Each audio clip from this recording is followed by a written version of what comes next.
Good morning, good morning, good morning. Date November 21, year 2023. Ito po yung araw na mapapacheck up kami. At ito na nga yung ayaw ko, yung hagdanan namin. Nasa 4th floor po kasi kami. Ang ayaw ko dito, yung paakyat kasi nasa 4th floor ng kondo yung room namin.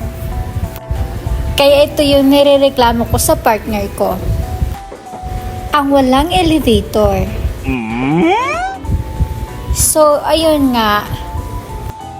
So, ayun, dito na kami sa lobby. Andito na po kami sa labas ng condo. Paalis na po kami.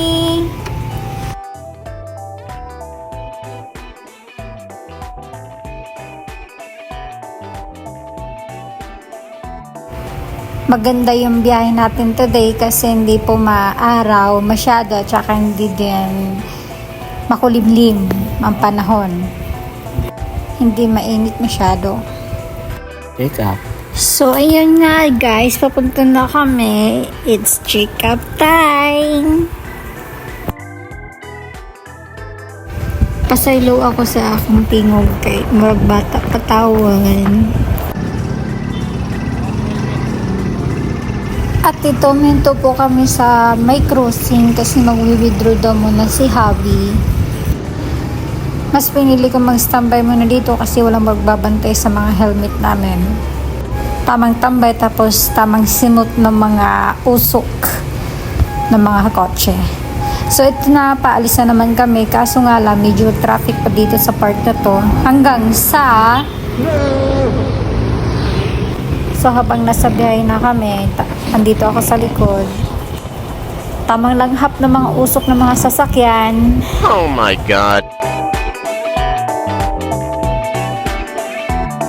Hindi kasi nakabili ng face mask.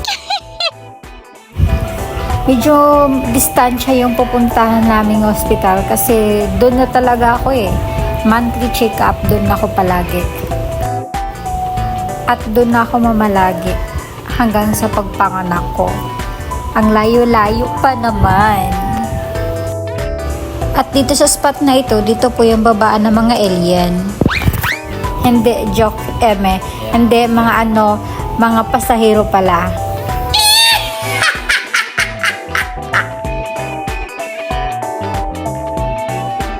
So ito na nga, sobrang napaka-traffic dito sa part na to. Feeling tired na si Buntis. Yung hindi pa nga siya nakarating sa pupuntahan niya. Pero uwing-uwi na siya. Naku, kung masasabing ang hirap pala talaga magbuntis mga kumare. Ang bilis makaramdam ng pagod. So dito ay napahinto na naman kami. Sobrang traffic. Diba traffic dito? So ayun mga kumare, nandito na po kami sa lugar na kung saan kami pupunta. Kaso ang problema namin, pagkadating namin wala kaming mapagparkingan. Wala na daw bakante, sabi ng guard. So si Buntis naghanap ng upuan para siya makaupo muna. So habang hinihintay ko yung hubby ko na makapag-park, umupo muna ako at kinuha yung helmet niya.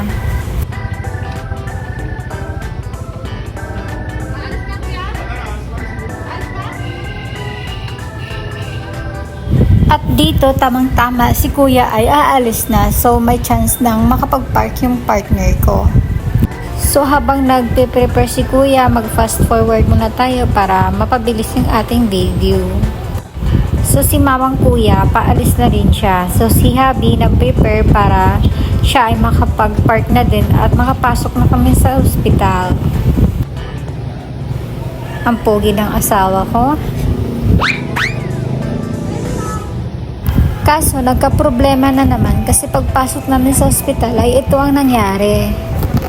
Wala na naman yung doktor namin. Dapat pala kapag...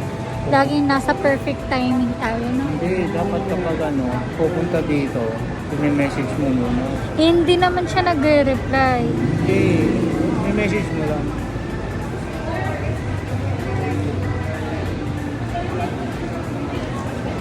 Pero okay lang. Antayin na lang natin. Pero nagugutom na po ako. Paglabas, tatanong natin kung anong oras, baka pa. Baka pwede tayong kumain mo. Ha? Wala pang laman dyan mo, ito ininom mo, sasakit ka Uminom. sa mo. Inom ka. Kaya nga ako bumili niyan. Kasi para makainom ka rin.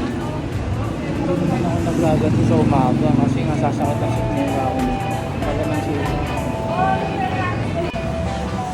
Hi. I'm still waiting.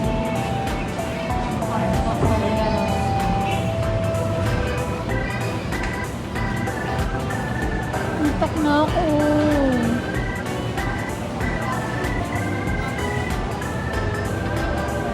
Hey. Antok na ako. TikTok ka.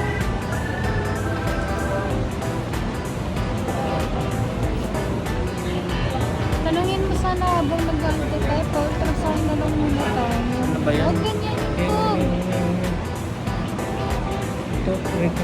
Ito, ano ba yan? Ano ba yan? Yung ganon?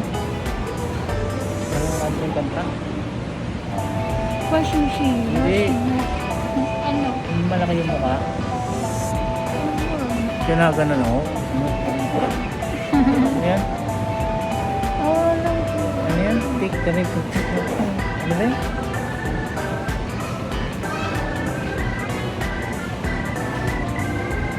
Ewan, kalimutan ko. So ito nga, sa part na ito, nagsisimula na silang i-assist ako. At after nga po pala niya, nagpaalam ako sa doktor ko na alis muna ako at ako'y kakain. At dito na nga kami napadpad. Hindi, kaldereta. Daing. At oops, mag-mute muna tayo ng video kasi baka makapiright tayo. At tayo ma-report pa sa Facebook. Mamaya na, hindi ka pa kumakain.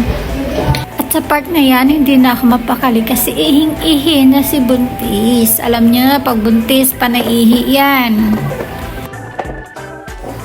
At sa sobrang init na, binubad ko ng aking jacket at pumayag naman itong partner ko na hubarin ko kasi ayaw niya talagang umaalis akong hindi nakapag-jacket kahit sobrang ang init-init ng panahon. So ayun, hindi na nakapagpigil si Buntis, ihingi-ihi na daw siya. At agad ko itong tinanong ang waitress kung saan yung CR nila para ako'y makapag-CR na. So habang nasa CR ako, yung partner ko naman ay namimili siya kung ano yung uulamin niya. At yun nga, in-order niya yung request ko na daing kasi minsan lang naman din yan at saka hindi din masarap kung palagi. Ganyan ang partner ko. Pag oras na pag umorder yan, matagal po yan. Kasi tinititigan pa lang niya una yung nasa menu. Saka siya order kasi ang iniisip niya, masarap ba ito o hindi? Masarap ba ito o hindi? Masarap ba ito o hindi? Ganyan po siya. At ayan na nga si Buntis ay tapos na mag-CR, nakabalik na nga. At ako'y uupo na. At saka sa time na yan, nag-talking muna kami about sa baby, kung ano yung gender niya. At ito na nga yung ulam namin. Kakain na naman po si Buntis. So dito na nga, kami ay kakain na. At habang kumakain kami, panay salita pa rin si Buntis, panay daldal pa rin si Buntis.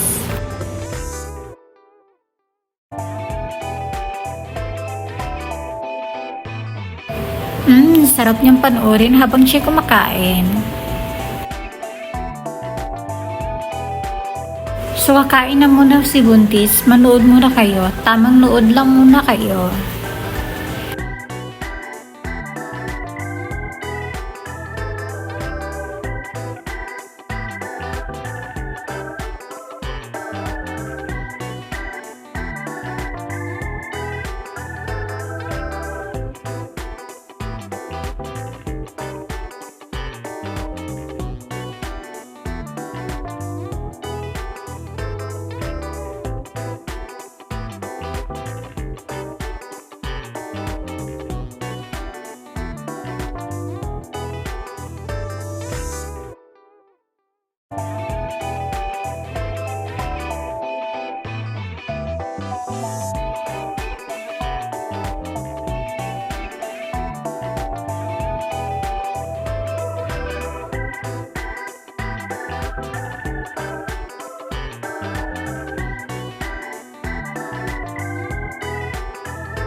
So ito na nga, hindi pa nabusog si Marlon.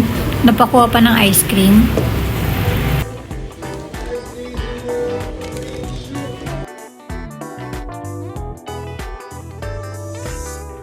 So after niyang kumain ng ice cream, ay bumalik na kami kaagad sa hospital. At sa pagbalik namin po niyan, ay kinausap na kaagad ako ng doktor at chinek yung pulso ng baby at ito naman ay normal at malakas po yung pulso ng baby namin. Na ito naman ay hindi kinuhaan ng video ni Marlon. At hindi po kami nakapag-ultrasound. Sa December 18 na lang daw po kami papa-ultrasound kasabay yung CAS. Yun po yung sabi ng doktor ko. Sayang, excited pa naman sana akong malaman kung ano gender ng baby namin. Pero alam nyo ba, habang pinupulsahan yung baby, nung narinig ko yung pagpitik ng dibdib niya, ang saya ko sobra, naiiyak ako sa tuwa. At after ng check-up, ay pumunta kaagad kami sa SSS branch kung saan kami malapit na sa condo namin. Para mapaverify sa SSS na ako po ay buntis. At nagtanong na din ako kung paano mag-file ng maternity para din sa araw ng pagpanganak ko ay may makuha kaming pera sa SSS. Kaya pag magtatrabaho ka, kailangan talaga yung mapapasukan mo ay complete benefits kasi para din yan sa iyo. If in case mabuntis ka or pag nasa ospital ka na, kailangan mo ng ganito para wala ka nang gagastusin na kahit piso po. So yan po yung ganap natin today guys. Bye-bye! Thank you for watching!